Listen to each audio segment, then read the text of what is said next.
माँ भगवती बाल सुंदरी को प्रणाम करता हूँ और इस कार्यक्रम के आयोजन के लिए उन्हें नमन करता हूँ कि वो हमें शक्ति दें और प्रेरणा दें कि इसी तरह से निरंतर हम आगे ये प्रयास करते रहें और स्वामी विवाह का आयोजन करते रहें।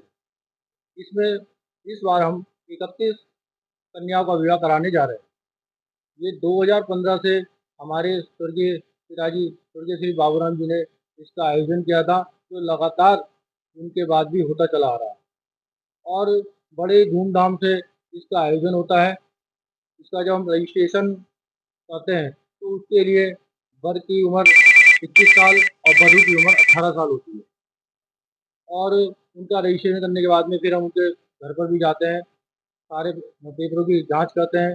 जांच करने के बाद फिर उनको यहाँ बुलाते हैं, उनको कुछ कपड़े वस्त्र देते हैं जो कि वो वहाँ से पहन के और यहाँ पर अपने रामलीला ग्राउंड में आते हैं। और हमारा जो आयोजन होता है वो जब बारातें चढ़ती है तो राम मैदान से शुरुआत होकर और चेती मंदिर पर आती है बड़े ही धूमधाम के साथ में। उसके बाद फिर हम उन लोगों को फेरे कराते हैं उनके और उपहार स्वरूप में कुछ उन्हें उपहार भेंट भी करते हैं। ये 1 नवंबर 2025 को हमने आयोजन रखा है, दिन शनिवार। इस वर्ष भी आप हर वर्ष की भांति एक कन्या विवाह आयोजन कर रहे हैं। जी, इस बार कितनी कन्याएं हैं? देखिए इस बार हम 31 कन्याओं का विवाह करने जा रहे हैं, जो कि 2015 से लगातार होता हुआ आ रहा है। पिछले वर्ष हम किन्हीं कारणवश नहीं कर पाए थे इस आयोजन को, मगर इस बार हमने, क्योंकि पिछली बार नहीं हुआ था, तो हमने इस बार फिर संख्या बढ़ाकर 31 सामूहिक विवाह का आयोजन करने का निर्णय लिया है। कितनी तारीख को किया जा रहा है? ये 1 नवंबर 2025 को हम इसका आयोजन कर रहे हैं।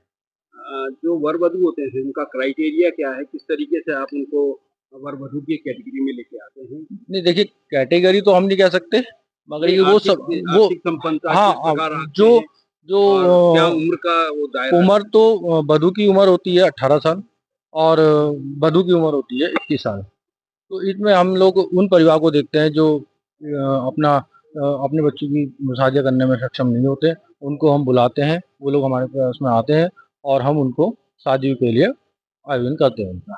जो हमारे दर्शक देख रहे हैं वो ये जानना चाह रहे हैं कि जो शादी का आपका क्षेत्र है वो कौन सा रहेगा? देखिए खाली उत्तराखंड रहेगा नहीं, या नहीं, नहीं, यूपी ऐसा नहीं है। हम लोग ये हमारा 8वां आयोजन है, तो इसमें सभी यूपी से भी और उत्तराखंड जहाँ से भी हमारे पास में इसके लिए शादी के लिए आते हैं, हम लोग उनका विवाह ज़रूर कराते हैं। क्योंकि बहुत बड़ा आयोजन है, जी, इस आयोजन को संपन्न कराने के लिए आपके पास जो आपकी जो संस्था है, उस संस्था किस प्रकार से आगे बढ़ रही है, किस प्रकार से सहयोग की उम्मीद? देखिए इसमें सहयोग तो सभी का सहयोग मेरे पास में होता है।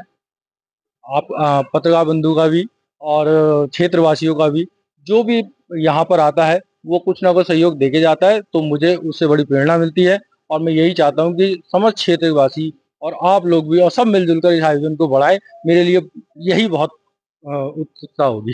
हर वर्ष के भांति इस वर्ष भी आप का जो संस्था है वो विवाह कराने का क्या करेंगे? देखिए, माँ भगवती की असीम कृपा से और स्वर्गीय श्री बाबू राम जी की प्रेरणावत उनके परिवार द्वारा ये बीड़ा उठाया गया है और भगवान की माँ भगवती की कृपा से बीड़ा लगातार चला आ रहा है और भगवती से यही प्रार्थना करेंगे कि आगे भी ये परंपरा जो है चली रहे और इसमें सभी शहर के लोगों का भी सहयोग रहता है, जिसके द्वारा ये कार्य हम लोग कर पाते हैं। इस बार पंडित जी कितने जोड़े हैं जिनको आप विवाह के कर रहे हैं? देखिए, इस बार हमारी संस्था द्वारा 31 जोड़ों को जो है विवाह कराया जा रहा है और 31 जोड़ों का विवाह सनातन पद्धति से सप्तपदी करके कराया जाएगा। पिछले वर्ष कितनी कन्याओं का विवाह किया था? पिछली बार 21 जोड़ों का विवाह कराया गया था और इस बार 31 जोड़ों का विवाह होने जा रहा है। ये बहुत बड़ा आयोजन होने जा रहा है क्योंकि एक परिवार एक शादी करने में महीनों सालों गुजर जाते हैं, सब क्या की तैयारी? 31 परिवारों की जोड़ों की तैयारी को लेकर किस प्रकार से आपकी संस्था काम करती है? देखिए, सबसे पहले तो माँ भगवती की विशेष कृपा है, क्योंकि बिना भगवती की कृपा से कुछ भी संभव नहीं है और उसके साथ साथ में संस्था के साथ साथ में सभी शहरवासियों का, आप लोगों का सहयोग रहता है और एक यज्ञ है। इस यज्ञ में सभी की आहुति जो है रहती है और माँ भगवती की कृपा से बड़े अच्छे और भव्य रूप से ये कार्यक्रम संपन्न होता है।